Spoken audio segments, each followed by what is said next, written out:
네, 오늘 하나님께서 우리에게 주시는 말씀은 시편 128편 1절부터 6절까지의 말씀입니다. 제가 가진 성경 구약 성경 898페이지에 있습니다.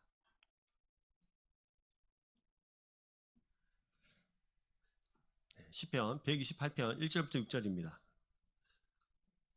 네, 다 찾으셨죠?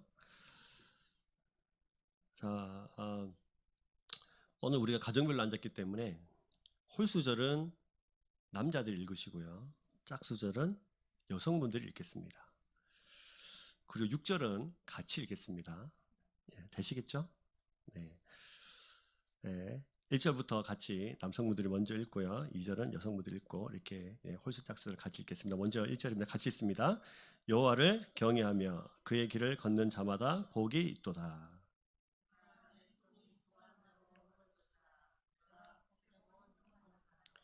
내 집 안방에 있는 내 아내는 결실한 포도나무 같으며 내 식탁에 둘러 앉은 자식들은 어린 감람나무 같으리로다. 여호와께서는 시온에서 내게 복을 주실지어다. 너는 평생에 예루살렘의 번영을 보며 같이요 내 자식의 자식을 볼지어다. 이스라엘에게 평강이 있을지로다. 아멘. 네, 반갑습니다. 잘 지내셨죠? 네, 오늘은 사실은 이제 우리가 우리 초등부터 청년부까지 계속 묵상하고 있는 큐인 순서에 따라서 사도행전 말씀을 같이 나눠야 하지만 오늘 특별히 가정의 주일로 우리 같이 지키면서 이 말씀을 오늘 같이 나누기를 좀 소망해 봅니다. 옆에 분들에게 인사하겠습니다. 샬롬. 네, 주님의 사랑으로 살아갑니다. 네, 환영하고요. 오늘도 감사합니다. 가정별로 앉으니까 참 좋네요. 네, 그렇습니다. 어떤 화가가 있었는데요, 그 소원은 이 세상에 가장 아름다운 그림을 한번 그려보는 것입니다. 그래서 그는 이 세상에 가장 아름다운 것이 무엇일까 고민하다가 잘 떠오르지 않는 거예요. 그래서 지나가는 사람에게 물어보기로 했습니다. 지나가는 사람, 첫 번째 만난 사람이 시인이었습니다. 그래서 세상에서 가장 아름다운 것이 무엇이라고 생각하십니까? 말하니까 이 시인이 뭐라고 대답했냐면, 아유, 그건 두말할 것도 없이 시지요, 이렇게 이야기한 거예요. 중요한 단어들, 이 세상에서 아름다운 단어들 함축하고 또 함축해서 몇 단어, 몇 글자, 몇 줄로 이 세상을 노래하는 것이 이 시처럼 아름다운 것이 세상에 어디 있겠습니까? 이렇게 이야기한 거예요.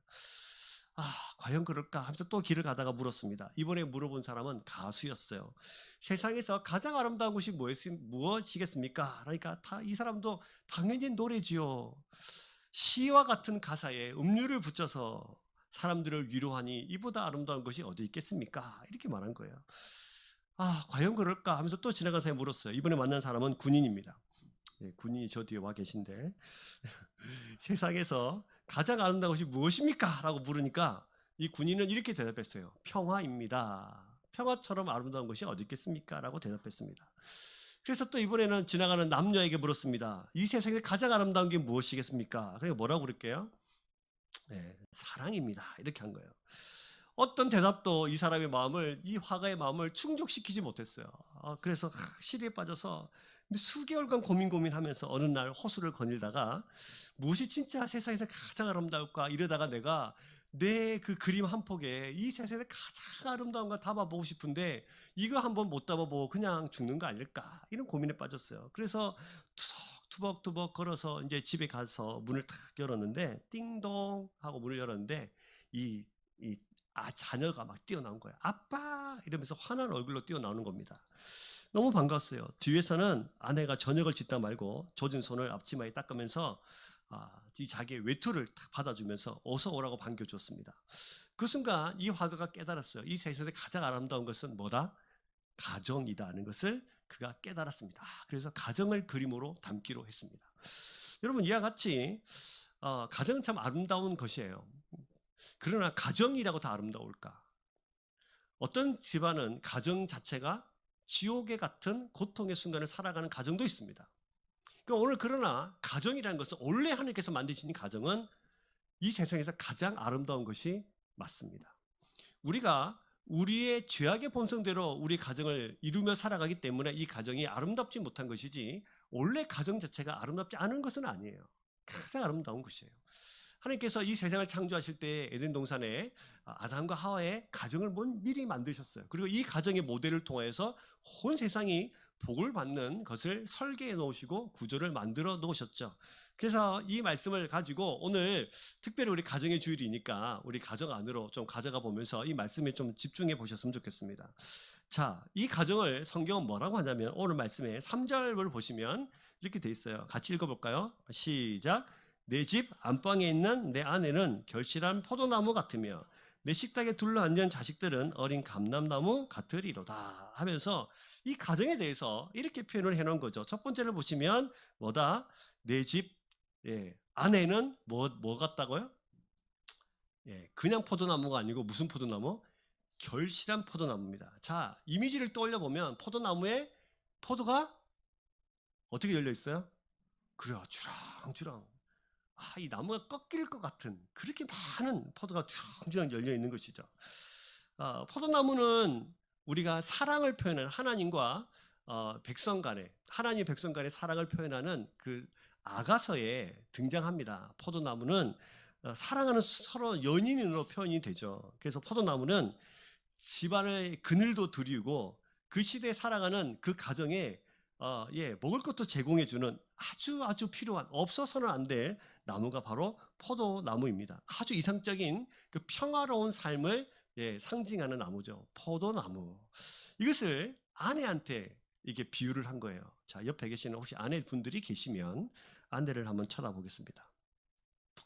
그리고 아직 결혼하지 않으신 분들이 계시면 앞으로 여러분들이 결혼을 그 아내를 생각을 해보시면서 저를 따라하겠습니다. 당신은 결실한 포도나무입니다. 네, 백정님이 안 하시는 것 같은데.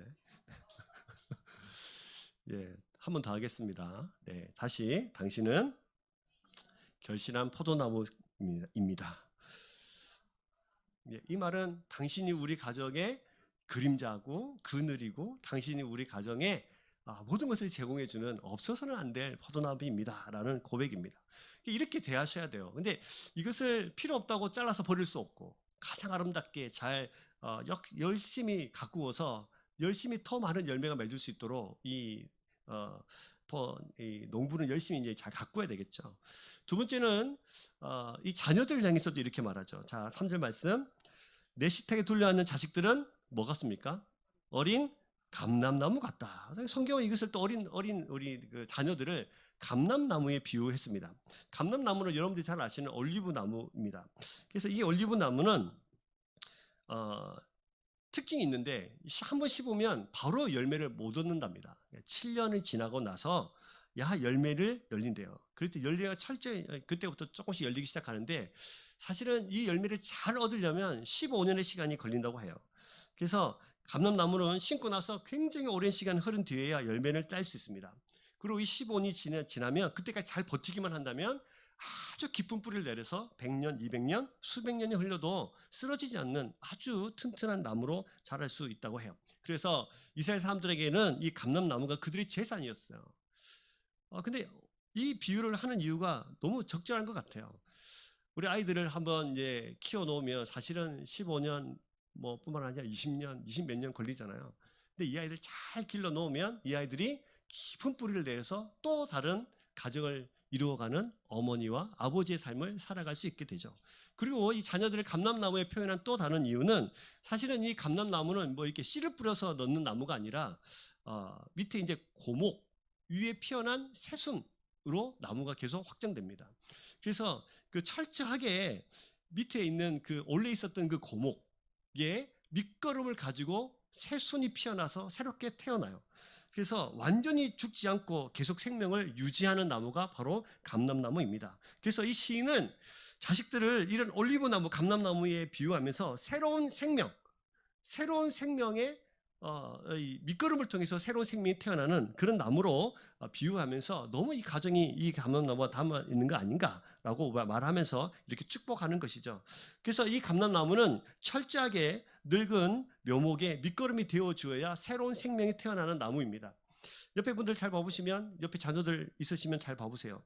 이 아이들이 자기를 혼자 자랐겠습니까? 근데 이 조금 이제 잘못 생각하면 자기들 혼자 다 큰 줄 아는데 여러분 그렇게 생각하시면 큰 착오입니다. 네. 오늘 어버이 주일이기도 하는데 여러분 반드시 기억해야 될 것은 뭐냐면 나는 철저하게 감람나무처럼 늙은 묘목 위에서 새롭게 태어난 새순이라는 사실을 기억하셔야 돼요.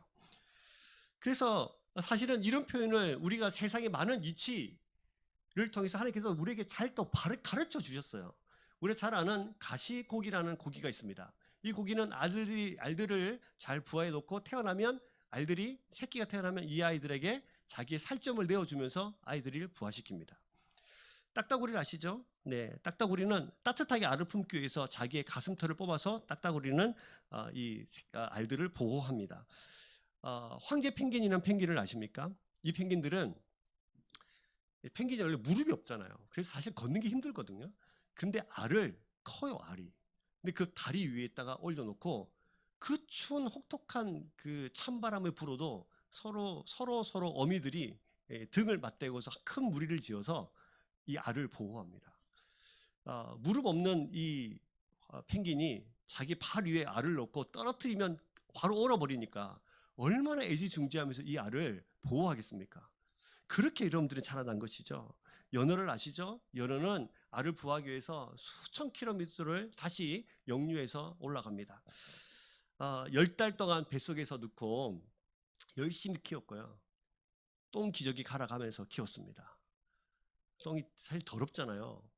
그렇죠? 더러운데 여러분의 똥은 더럽지 않고 아름답다 생각하면서 때로는 우리 자녀를 길러보니까 아는데 이 똥 색깔이 민감해요. 혹시 다른 색깔이면 아픈가 하면서 황금색이면 기뻐하는 그런 분들이 어머니들, 아버지들입니다. 안심하고 안도하고 그렇게 키웠습니다. 밤새 우는 아이 붙잡고 밤새 안고 노심초사하면서 그렇게 길렀고 열이 날까 어디 아플까 그렇게 애지중지 키웠습니다. 때로는 혼을 내기도 하고 잘 크라고 그러면서 키웠죠.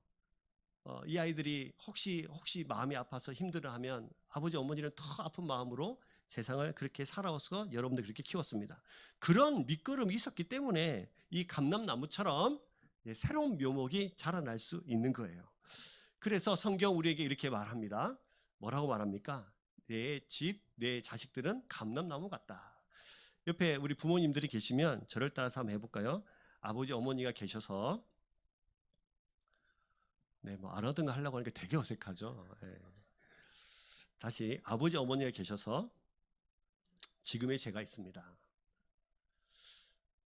여러분 진짜 그렇게 고백하십니까? 네, 반드시 이것을 기억하셔야 됩니다. 네, 올바로 심고 키워서 한번 그래서 열매 맺기 시작하면 세상에 수없이 많은 것들이 이렇게 이런 나무에 또 곁들여져서 열매를 맺고 풍성하게 자랄 것입니다. 우리가 이렇게 잘 키워서 성장시켜 놓으면 이 아이들이 또 다른 사람들을 섬기고 아름답게 세상에 퍼져나가는 귀한 나무가 될 거라 믿습니다.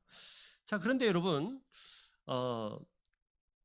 목회를 하다 보면 참 안타까운 가정들이 많이 있어요. 어머니 아버지는 믿음이 너무 좋은데 이 믿음이 자녀들에게까지 흘러가지 않는 경우가 있습니다.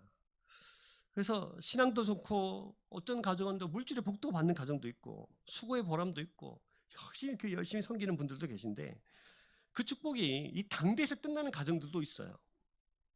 왜 그럴까? 왜 그럴까요? 그것은 오늘 말씀에 보시면 4절 말씀에 그 해답이 나와 있습니다. 자, 4절 말씀 같이 읽어보겠습니다. 시작. 여호와를 경외하는 자는 이같이 복을 얻으리로다. 어떤 가정이 그러면 이런 복을 얻는가? 어떤 가정이 부모의 때에서 신앙이 끝나지 않고 다음 때까지 이 신앙이 이어지면서 진짜 포도나무처럼 감람나무처럼 그 집이 아름다운 복받는 가정이 될 수 있는가? 는 것은 바로 4절입니다. 여호와를 경외하는 자는 이같이 뭐를 얻는다? 복을 얻으리로다. 그러면 어떤 가정이 이런 복을 얻을 수 있다는 겁니까? 여호와를 경외하는 가정이라는 거예요. 자, 여러분, 그래서 여호와를 경외하는 것이 뭘까? 여호와를 경외하는 것이 뭡니까? 오늘 1절에도 보시면 이렇게 돼 있죠. 여호와를 경외하며 그의 길을 걷는 자마다 복이 있도다 하면서 너희들이 하나 반드시 기억해야 되는데 가정이라고 다 복받는 가정 아니고 혼자 엄마 아빠 신앙생활 열심히 한다고 그 가정이 믿음의 가정으로 이 아이들이 감람나무처럼 자라가는 게 아니라 반드시 너희 기억해야 될 것이 있는데, 그것이 뭐다? 여호와를 경외하는 것이다. 그리고 그의 도를 행하는 것이다 라고 우리에게 설명을 해줍니다. 그러면 여러분, 하나님의 경외하는 것은 이런 거예요. 하나님 경외하는 것은 사실은 엄청나게 큰 하나님을 사실은 두려워하는 것이 경외인데, 이 두려움이 그냥 공포에 질려서 두려워하는 것이 아니고 신앙적, 인격적인 존경을 가진 두려워함입니다. 하나님 너무 크시니까 그 앞에 우리를 굴복시키는 게 경외예요. 뿐만 아니라 도를 행하다라는 것은 걷다라는 뜻이에요. 그러니까 이 길을 걷다는 뜻은 사실은 성경에서는 삶의 방식, 행동의 방식을 포함한 말이에요. 그러니까 여호와를 경외하는 것, 그것을 이해로, 지혜로만 깨닫는 것이 아니라 너희가 그 여호와의 길을 어떻게 하는 거예요? 삶의 방식과 행동을 다해서 걷는 것입니다. 그게 여호와를 뭐 하는 거예요? 경외하고 그 도를 행하는 거예요. 그러니까 말로만 여호와를, 난 하나님을 사랑해 라고 말하는 것이 아니라 그 삶의 방식과 행동의 방식을 다해서 그렇게 하나님을 섬길 때 다음 세대에게도 뭐가 흘러갑니까? 이 믿음이 흘러가는 것입니다. 그래서 여호와를 경외하는 가정이 되는 거예요. 교회를 다니는데 어머니 아버지가 생각이 세상적이고 가치가 세상적이고 행동하는 것이 세상적이면 그분들은 사실은 여호와를 경외하는 것이 아닐 수도 있습니다. 그러면 자녀들에게 여호와를 경외하는 모습을 사실 보여주지 못하는 거죠. 어머니 아버지처럼, 어머니 아버지가 묘목으로 새순이 자라는 감람나무처럼 어머니 아버지의 밑거름을 가지고 새로운 새순들이 태어난다면 반드시 이렇게 아름다운 여호와를 경외하고 도를 행하는 모습을 밑거름으로 물려주셔야 돼요. 그렇지 않으면 이 아이들에게 여호와를 경외하는 모습이 무엇인지 잘 가르쳐줄 수가 없습니다. 많은 성도님들이 집에 가면서 아이들 보는 앞에서 많이 싸우죠. 네가 잘했다, 내가 잘했다. 저희 가정도 가끔은 그렇습니다. 그래서 아이들이 아빠 말씀에는 안 그렇던데요, 이러면서 이제 저희들 압박해 오기 시작할 때가 가끔 있습니다. 사랑해라고 했던데요, 이러면서 그럽니다. 싸우고, 또 아이들 보는 앞에서 다른 성도들을 비방하는 경우도 많이 있죠. 누구는 이래야 될 텐데, 저래야 될 텐데, 이래야 될 텐데, 저래야 될 텐데, 아이들이 이렇게 막 들려요. 아이들이 그걸 먹고 자랍니다. 그러면 아이들은 어떤 사람이 될까요? 이 아이들이 교회 기둥으로 자라고 또 다른 감람나무로 자라서 많은 새들이 깃드는, 많은 열매를 맺는 나무가 되어야 될 텐데, 이 아이들에게 이런 것들을 먹이면 이 아이들은 커서 또 다른 사람을 비판하고 또 다른 분쟁을 일으키는 나무로 자랄 수밖에 없습니다. 그래서 여러분, 오늘 우리가 가정의 주일로 지키면서 여러분들이, 저는 간절히 소망하는 게 있는데, 여러분들이 가정 모두가 신앙의 명가가 되기를 소망합니다. 신앙의 명가요. 사모하셔야 돼요. 나 혼자 신앙생활 잘하다가 나 가면 니네는 니네 믿음이라가 아니라 우리 가정이 어떤 명가? 신앙의 명가. 신앙의 명가는 어떻게 되는 것인가? 여호와를 뭐 하는 것? 경외하고 그 도를 행하는 것입니다. 말로만 예배하는 것이 아니라 온 삶의 방식과 행동의 방식을 다해서 여호와를 경외하고 그렇게 예배하는 삶으로, 행동하는 삶으로 살아갈 때 이 아이들은 여호와를 경외하는 것이 이토록 아름다운 것이구나를 설명하기 시작합니다. 어제가 어버이날이지 않습니까? 내심 기대를 했는데 오후가 되도록 아무런 반응이 없었어요, 저희 집에. 그래서 제가 설교 준비를 막 하다가 아이들이 누워있는 방문을 탁 열어서, 아니, 편지 한 통도 안 쓰냐? 너무 서운한데, 여기서 엎드려 절받기라고 하죠, 이런 거를. 그러더니 애들이 부시식 일어나더니 편지를 써요 하면서 이제 편지를 쓰기 시작했어요. 네, 엎드려 절받기입니다. 근데 이제 그 편지 내용 속에 어머니 아버지가 교회를 향하는 마음, 가정을 향하는 마음 보면서 너무 존경스럽다고 썼습니다. 감동이 되더라고요. 물론 편지라서, 그쵸? 우리가 편지 내용에 이상하게 쓸 수는 없잖아요. 아버지 왜 그렇게 사세요? 이렇게 쓰지는 않잖아요. 물론 다 믿을 수는 없지만 어쨌든 감동하면서, 아내와 제가 교회를 위해서 또 가정을 위해서 살아가는 모습이 아이들에게 그런 모습으로 비춰주고 있다는 사실에 감사했고 감격했습니다. 여러분, 우리의 삶이 부족한 게 많지만 여호와를 경외하고 그 도를 행하는 가정이 될 때 신앙의 명가가 됩니다. 우리 가정에 우리가 뭐 돈이 많습니까? 재산이 많습니까? 있는 거 없지만 우리가 소망이 될 게 딱 한 가지, 우리 가정은 뭐가 된다? 신앙의 명가가 되는 거예요. 사모하시기를 주의 이름으로 축복합니다. 그런 마음을 가지고 기도하십시오. 우리 가정이 다른 건 몰라도 이거 하나만큼은 확실하게 하자. 신앙의 명가가 되는 것입니다. 여러분, 신앙의 명가의 대표적인 예를 제가 보여드릴 텐데요. 미국에 조나단 에드워즈라는 사람이 있습니다. 이 사람은 1740년대에 영적 각성 운동의 주역이었고요. 19세기에 유럽에서도 인정받는 신학자 중에 신학자였습니다. 자, 사진을 보여주세요, 방송실. 네. 이쪽에 있는 사람이 이제 여러분들 보기에 오른쪽에 있는 사람이 조나단 에드워드입니다. 그리고 맥스 주크라는 사람인데 이 두 사람을 비교를 해놓은 교육 유전에 관한 연구라는 연구가 있습니다. 조나단 에드워드는 이제 말씀드리다시피 아주 미국에서 존경받는 사람입니다. 신앙의 사람, 목사님이기도 하셨던 10살 때 동네 가까운 숲에 움막 하나 지어놓고 친구 2명과 함께 기도하러 갔던 사람이에요. 어찌나 기도하러 많이 갔던지 그들이 갔던 그곳이 길이 됐어요. 그럴 만큼 10살 때부터 기도했던 사람입니다. 이 사람은 아들 3명과 딸 8명을 남기고 56세에 소천을 합니다. 그래서 미국의 교육과했던 알버트 워십이라는 사람이 이 사람의 이제 후손들이 어떻게 살아가느냐를 연구를 했어요. 그러니까 이렇게 됐습니다. 오랜 세월이 흐른 뒤에 에드워드의 후손은 모두 873명, 그 가운데 대학 총장이 12명, 교수가 65명, 의사가 60명, 목회자와 성직자가 100명, 군 장성이 75명, 저술가 85명, 변호사 100명, 판사 30명, 국가공무원 80명, 국회의원 5명, 미국 부통령 1명, 그리고 260명의 평범한 것처럼 살아가나 아주 신앙이 좋은 사람들이 있었어요. 그래서 이 조사한 이 알버트 월십이라는 사람이 너무 깊은 감동을 했습니다. 근데 서로 알지는 못하지만 같은 주일학교 출신 맥스 주크라는 사람이 있었어요. 여러분들 보시는 왼쪽에 사진입니다. 같은 주일학교 출신입니다. 이 사람을 조사를 했어요. 에드워즈와 서로 알지는 못하지만 같은 주일학교 출신이라고 해요. 근데 신앙이 없었어요. 교회는 다녔는데 신앙이 없었어요. 자연을 좋아하고 자유분방하게 살았습니다.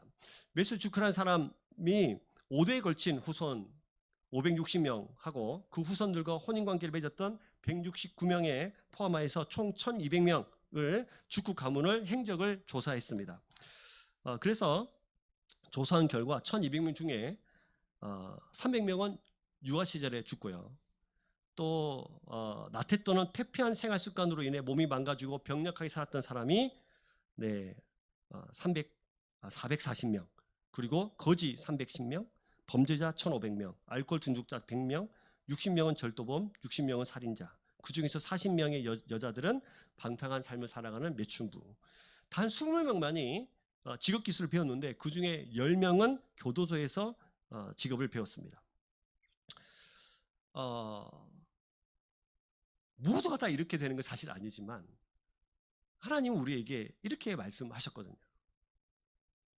여러분들 잘 아는 10계명 중에 나를 사랑하고 나를 바라보는 자에게 몇 대까지 은혜를 베푸느니라? 1000대까지 은혜를 베푸느니라. 여러분 믿으십니까? 네.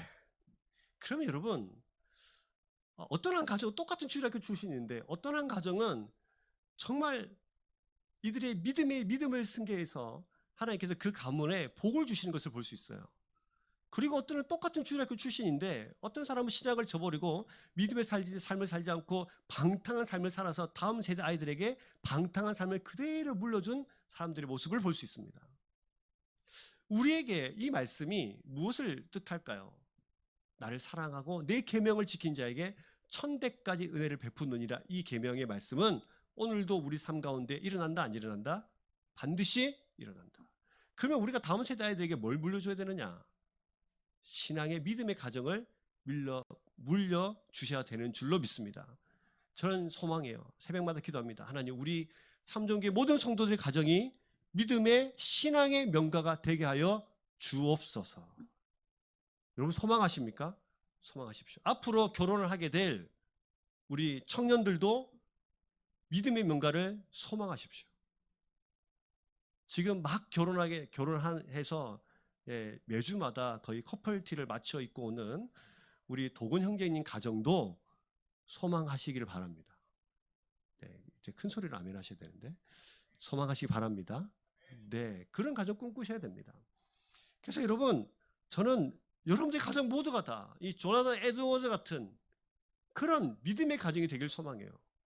뭐 전부가 다 국회의원이 될 수 없고 전부가 다 그런 다 복을 받을 수 없을 수도 있지만 우리가 바라는 건 단 한 가지, 말씀은 어떻게 된다? 이루어진다는 거예요.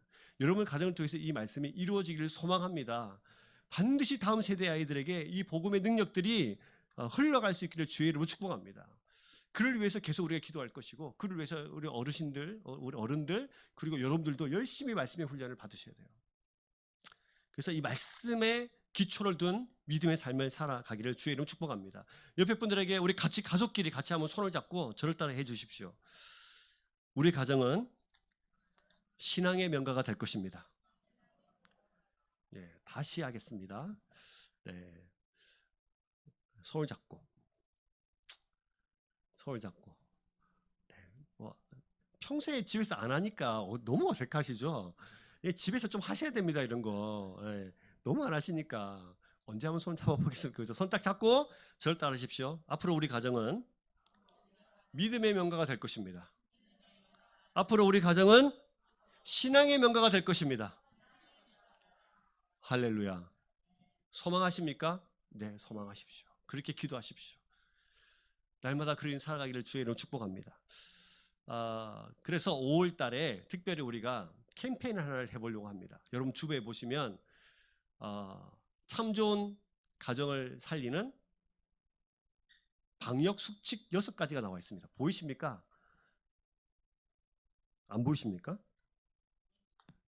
예. 보이긴 하죠. 네, 목회 칼럼에 나와 있습니다. 1번, 사랑의 안경 쓰기. 이거는 사랑의 안경을 써서 무조건 사랑의 눈으로 봐주자는 거예요. 요즘 우리가 이제 코로나 시대에 개인 방역 수칙이 막 있잖아요. 그래서 특별히 여러분 이것만 하면 여러분 가정이 살아요. 2번째, 뭐 하기? 감사의 마스크 쓰기. 그래서 입에서 고맙습니다, 감사합니다 이 말을 계속 하는 거예요. 엄마가 밥을 해주면 너무 당연하다가 아니라 어머니 맛있는 밥을 주셔서 감사합니다. 근데 그날따라 좀 싱거워. 엄마 왜 이렇게 싱겁습니까?가 아니라 저의 몸을 생각해 주셔서 싱겁게 해주셔서 감사합니다. 어떻게든 감사를. 근데 밥을 먹다가 돌이 씹혔어. 요즘 그런 게 잘 없는데 돌이 씹혀서 이빨이 너무 아파요. 그럴 때는 뭐라고 할 수 있을까요? 이빨을 단련시켜 주셔서 감사합니다. 네, 그렇게 해주시면 좋겠어요. 그 다음에 3번째가 뭐냐면 예배로 환경 소독하기입니다. 여러분들 가정에 어려운 일이 너무 많잖아요. 우리를 좌절하게 만들고 힘들게 만들고 쓰러지게 하는 일들이 너무 많은데 여러분의 그 가정 예배를 통해서 그것들을 하나씩 하나씩 소독시켜 가는 겁니다. 4번째 뭡니까? 네, 사회적 거리두기가 아니라 뭐요? 불평과 거리두기예요. 불평불만할 때 그 거리를 두세요. 불평불만하고 막 있는 사람들이 옆에 있으면 옆에 가까이 가지 마세요. 떨어지는 게 상책이에요. 그리고 무슨 5번째? 사랑의 온도 올리기. 우리는 들어오면 온도가 높으면 안 되잖아요. 근데 우리 반대로 뭐를 올려요? 사랑의 온도를 올려야 돼요. 뭘로 옮기냐면 섬김과 봉사로, 따뜻한 말로 사랑의 온도를 올리는 것입니다. 엄마가 옆에서 막 이렇게 일하고 있으면 같이 좀 도와주고, 그리고 그런 사람도 있잖아요. 뭐 이렇게 부인이 막 이렇게 청소기 막 밀고 있으면 TV 보고 있다가 발만 딱 드는, 이렇게 소파에 앉아 있다가 발만 드는 사람도 있잖아요. 하든지 말든지 난 내볼 거 본다, 뭐 이런 식으로 말고 옆에서 도와주고 함께 따뜻한 말로 섬겨주고 따뜻한 말로 사랑의 온도를 올려주는 것입니다. 6번째 뭐죠? 네, 제가 처음에 이거를 귀담아 듣기로 썼다가 가만히 생각하면서 귀 기울여 담아 듣기가 훨씬 더 좋겠다. 귀 기울여서 어디 담아둬요? 마음에 담아 두셔야 돼요. 그래서 한마디 한마디를 스쳐 지나가지 말고 귀 기울여 마음에 담아 두셨다가 함께 따뜻한 말로 또 함께 섬겨주시면서 그렇게 참 좋은 가정을 살리는 방역 수칙을 우리 5월 달에 한번 여러분의 가정이 한번 실천해 보셨으면 좋겠습니다. 가능하시겠습니까? 네, 제가 이거를 이거 너무 좋은 것 같아서 전국에 알리려고 생각 중입니다. 네, 어쨌든 여러분, 여러분들의 가정이 말씀으로 하나님의 가치로 살아날 수 있기를 소망합니다. 다음 세대에 반드시 여호와를 경외하고 그 도를 따르는 방법들을 함께 가르쳐 주시고, 사람을 비판하거나 불평하거나 그런 것들은 싹 지워주시고 아름다운 가정으로 태어날 수 있기를 주의 이름으로 축복합니다. 자, 말씀을 기억하시면서요, 같이 한번 우리가 순서가 여러 가지가 있는데, 이제 가정별로 앉으셨으니까 여러분 나눠드린 종이 있으시죠? 거기 보면 감사 나눔, 회개 나눔, 기도 나눔이 있습니다. 그래서 혹시 볼펜 없으신 분들은 볼펜을 좀 챙겨주시고요. 네, 가정끼리 이것은 감사 나눔, 한 명 한 명한테 감사를 하는 겁니다. 예, 그냥 뭐 가족이 통틀어 가지고 뭐 그냥 우리 가족이 있어서 감사해요 이런 거 말고, 엄마 감사 제목, 엄마를 향한 감사 제목, 아빠를 향한 감사 제목, 자녀들을 향한 감사 제목을 하나씩 하나씩 적는 거예요. 그리고 회개 나눔이 있는데요. 이것이 뭐냐면 사실은 우리가 잘 말하지 못했지만 미안한 거 한 명을 꼭 찍어서, 예, 미안한 거, 여보 잘 못 섬겨줘서 너무 미안해, 이런 거. 또 이런 거는 가정에서 이게 잘 할 수 없으면 이럴 때 목사님이 시키니까 어쩔 수 없이 한다면서 저를 핑계 대시면서 하시면 됩니다. 네. 그래서 방송실에 음악을 좀 틀어주시고요. 네. 그렇게 해주시고, 그 다음에 기도 제목 같이 나눠주시고요. 그래서 함께 이렇게 나눠주시고, 제가 스탑할 때까지 같이 좀 나눠주시면 좋겠어요.